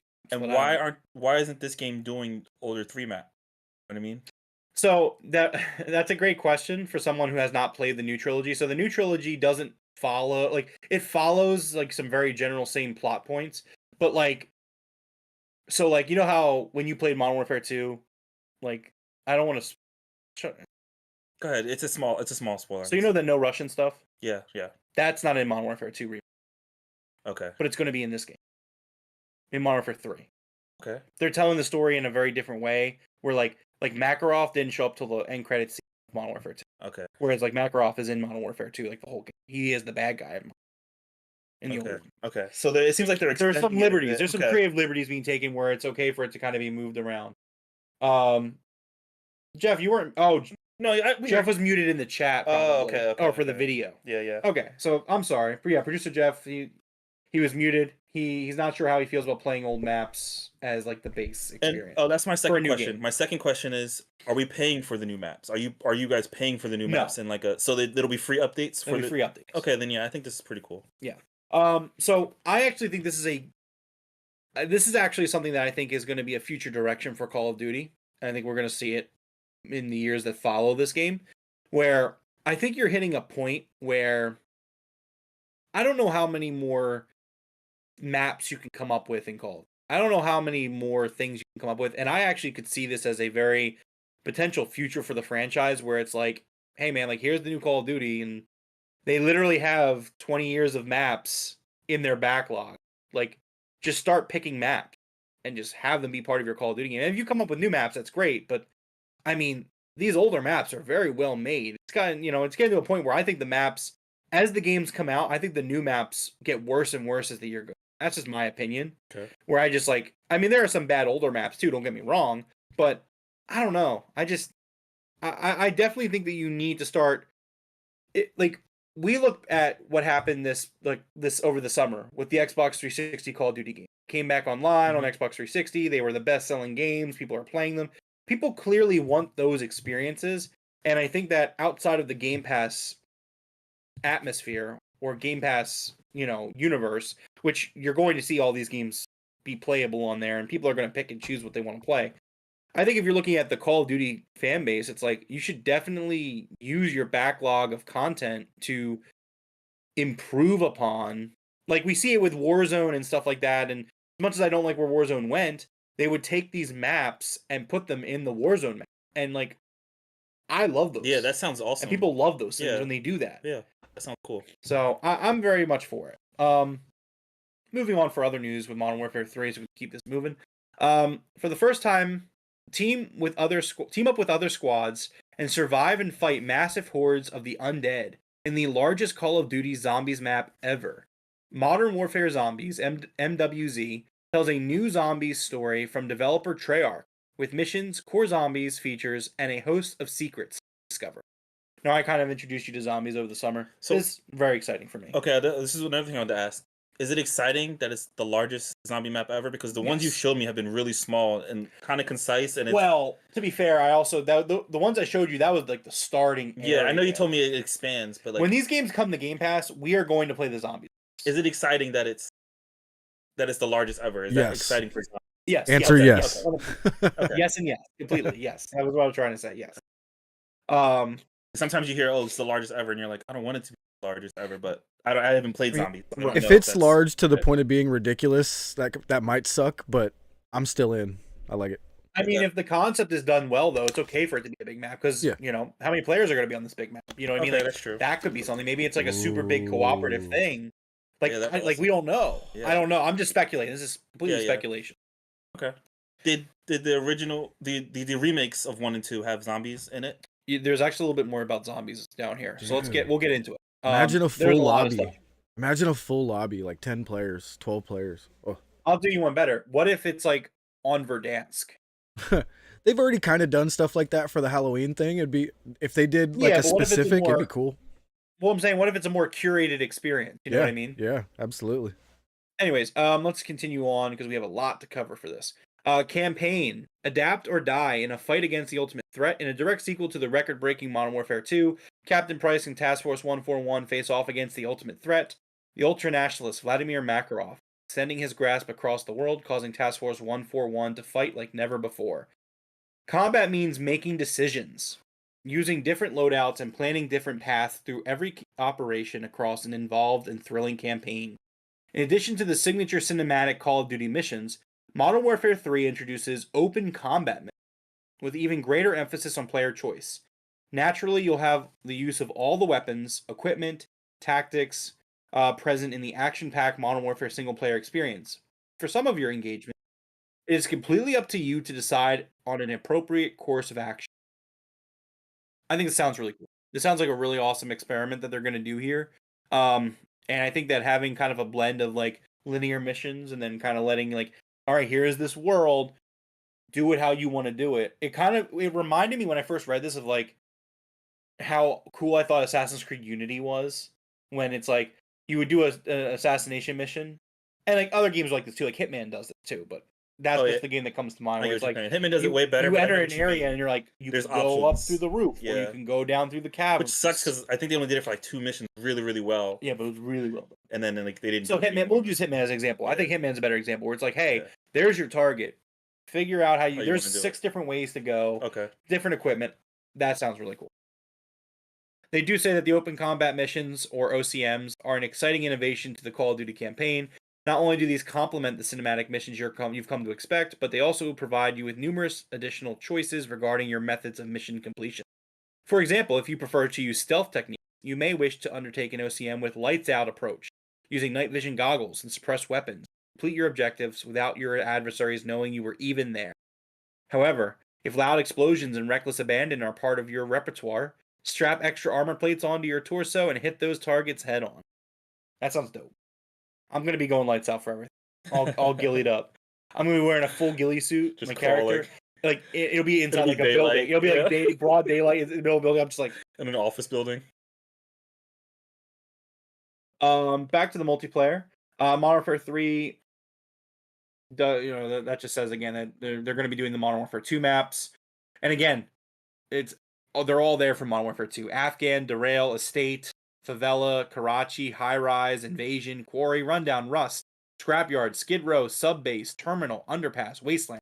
A lot of these maps are awesome. Some of the best maps in Infinity Ward's the Modern Warfare catalog. Let's see. Repeating information.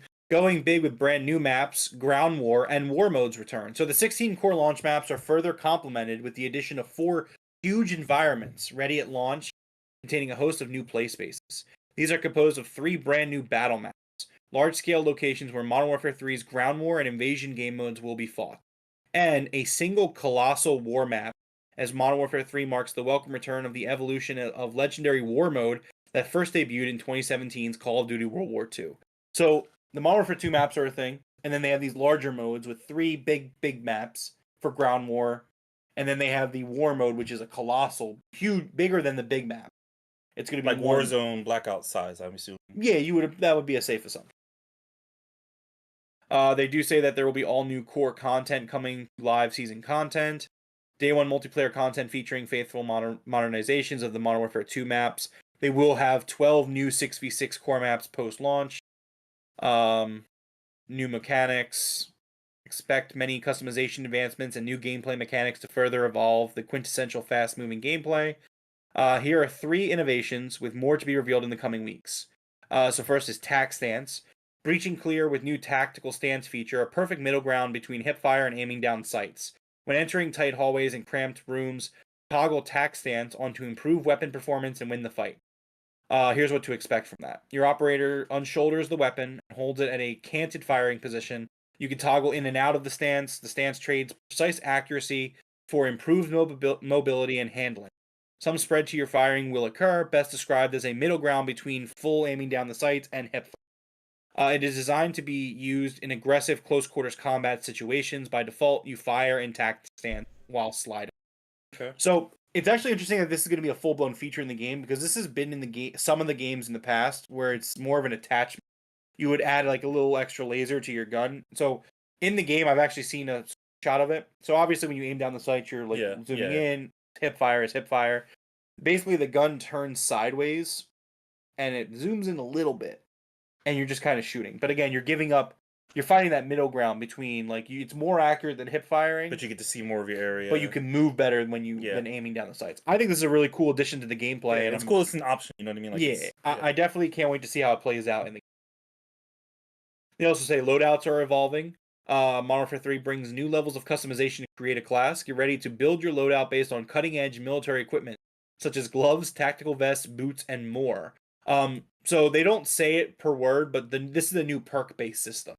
Where again, gloves, vests, the boots that you choose to wear will give you special abilities that are perks which is weird that they don't say that here, but I have done research. That is the evolution of the gunsmith continues with the addition of aftermarket parts, special set of customization options allowing you to focus on your preferred and specific playstyle.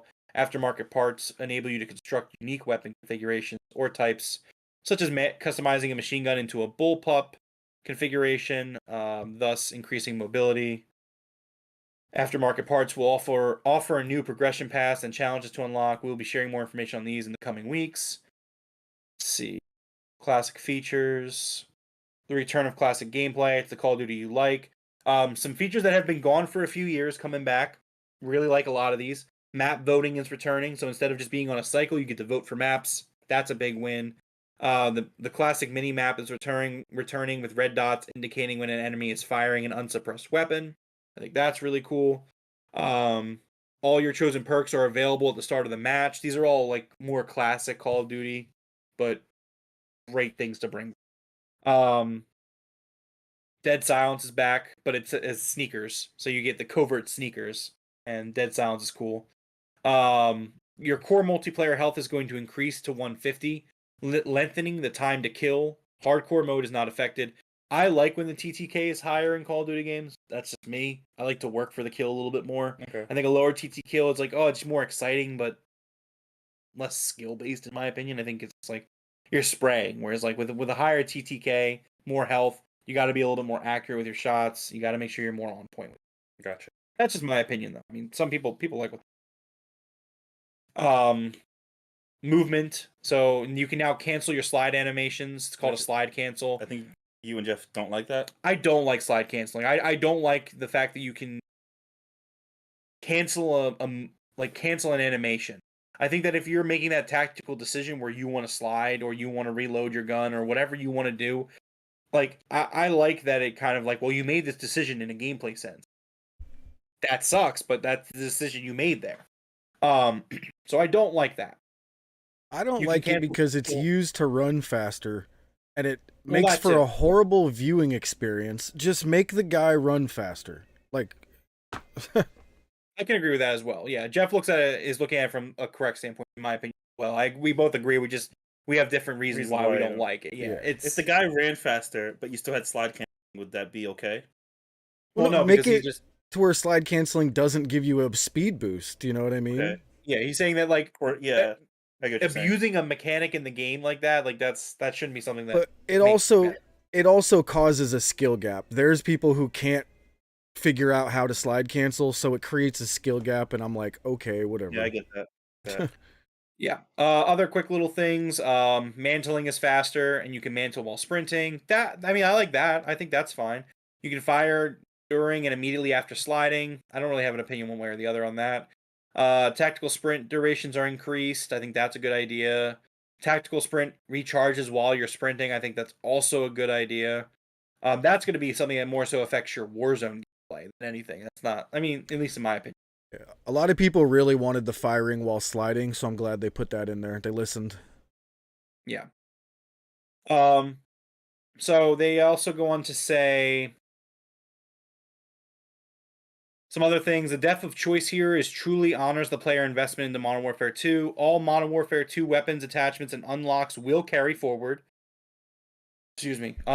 Seamless functionality between new attachments and global weapon platforms. Any Modern Warfare 2 attachments that were considered universal will be available to attach to Modern Warfare 3 weapons. In certain cases, Modern Warfare 2 weapons carried forward into Modern Warfare 3 will be able to utilize new attachments that you unlock where applicable. And the weapon platforms have been increased for some categories, reducing restrictions on weapon customization by allowing for core attachments to be added to your favorite MW2 weapon.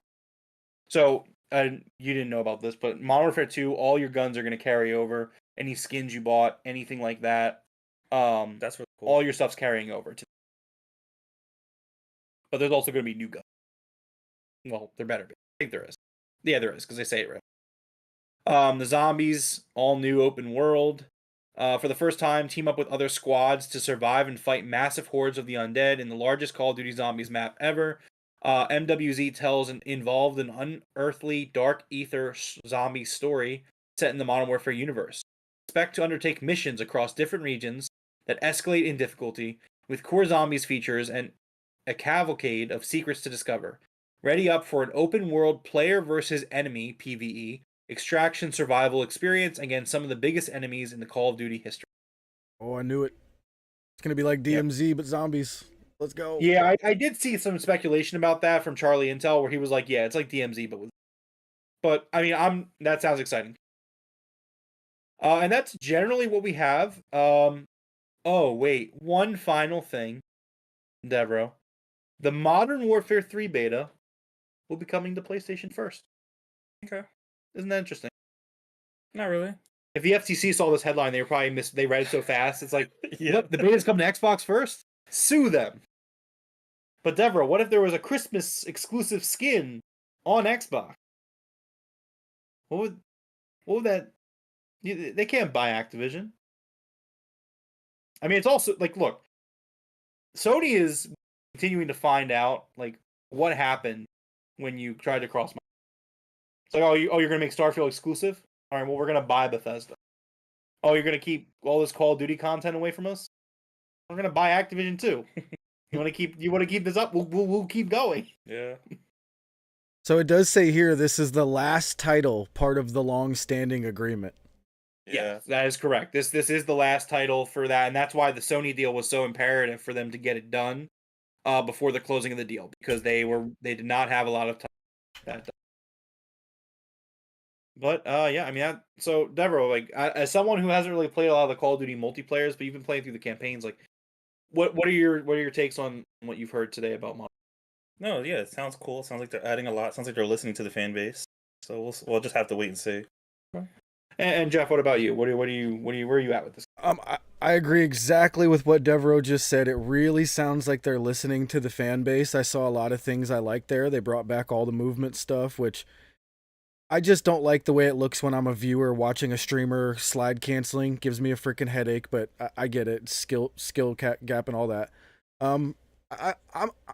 I do have a small problem here, though, that I want to know what your guys' opinion is here. So, especially after seeing a lot of that stuff there, that felt like we were going to get a DLC, and they rebranded this as another game. Mm-hmm. Did it feel that way to you at all? Yeah, so this is actually something that we had discussed in prior months here on the podcast. That originally it was anticipated this was going to be Modern Warfare 2 was going to be supported for a full year. However, they hit a point where there was enough new content where Activision justified it to be a whole new release. Well, I don't justify that to be a whole new release. Well, but let's see what it is, you know. It also sounds like, based off the stuff you're telling me that's happening in the story, it's supposed to be a trilogy, but I can see like 2 more games coming out of this. You know what I mean? I mean, we'll see. Yeah, for sure. I mean, we don't know. Like I they're also- stretching out the story in a way where it seems like they can just keep going for another 2 more games in a Modern Warfare name. Right. So who knows? I also heard the game's only $30, so it's half price. That's not true. No? It is a full $70 retail. Oh God. If it was No, thank 30, I'd you. be like, oh, that's never mind. It's worth Yeah, it. no, this is a full release. This is a It's like a 70. $70. It's still worth it. Yeah, this is a $70 game that is coming out on November. Yes, No it's a full way. retail. That's crazy. You know, it's still gonna sell. Yeah, of course. Like, yeah, what are they gonna do? It's gonna be the best selling. If this is the best selling game of this year, after everything that's Well, I mean, yeah, can't say that. It's Call of Duty. Like, you really don't know. You really don't know with Call. Me personally, look, I've been here for the ups and the downs of Call of Duty. I like what I hear here. My thing is, like, how is it going to play out? Kind of like what you're saying. How's it going to play out if the player base starts whining and they want things to be a certain way? Like, are the developers going to change their creative vision?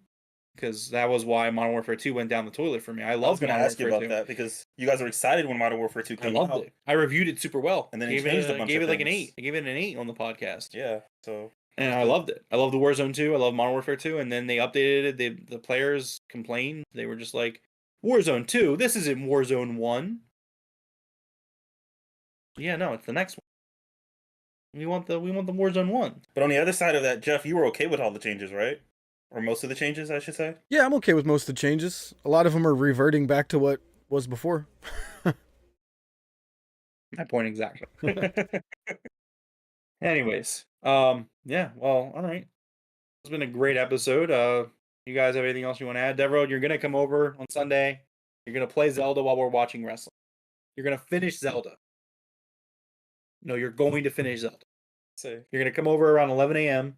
We're gonna have a Devroro check-in during the live stream. I'll come Yeah. on stream and tell you. Well, guys, you're gonna be sitting probably on the other end of the couch, so you'll be off camera, and then we'll cut to you. We'll turn the camera around, like, so Devroro, like, where are you? Like, how's it going? Zelda Watch 2023. We're waiting to see if Devroro beats Call of Duty Zelda before the end of All In.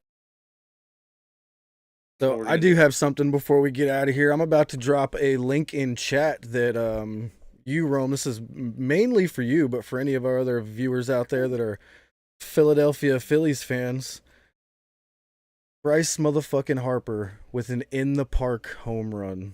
You know, I saw that from my Bleacher Report. I'm gonna watch it when we get off the pod. I was watching it live, dude. Dude, he looks like they had the fast forward button while he's running the bases. It's My crazy. powder blue is. I didn't wear the powder blue today, and they won 10-4.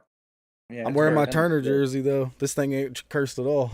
Oh, lucky you. I don't even care if I tank their season. I'm gonna wear the powder blue every day until it's not cursed. I have to break the curse. Anyways, this has been episode 36 of the Game Room Podcast.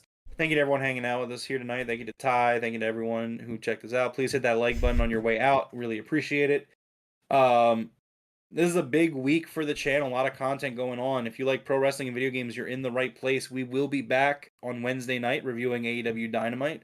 We will also be talking about All In again. This is a big week. We will be doing a live watch along this Sunday, beginning probably like 10:30, 11. I don't know. We'll figure it out. But the show starts at 12, so we will be ready to go. Talking All In, talking Collision the night before. So make sure you're around for that. Remember to subscribe to become a member. For all the gamers hanging out with us here tonight, if you subscribe, you get a really cool arcade cabinet badge next to your name to let people know that you support us, and we really appreciate it. We also have some really cool wrestling emojis that you can check out as well. Again, if you like video games and pro wrestling, this is the place you want to. You can follow us on Twitter, both the podcast or the channel, and myself. We are available on Twitter. Please go and do that. Deborah does not want to be followed. Deborah, someone was following you. What would you do? You asked me this last week. I guess I'm gonna give him a cookie or something if I have like leftover cookies. So If now you we're want a gonna. cookie. I'm gonna ask you every week. You have to call something different every Yeah. week. Like if someone follows you this specific week, what happens? Yeah. So you get a cookie this week. Yeah, You get follow a them. good cookie if you follow me.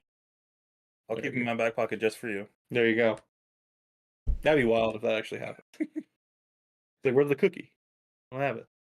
Anyways, thank you to everyone. We'll be back on Wednesday.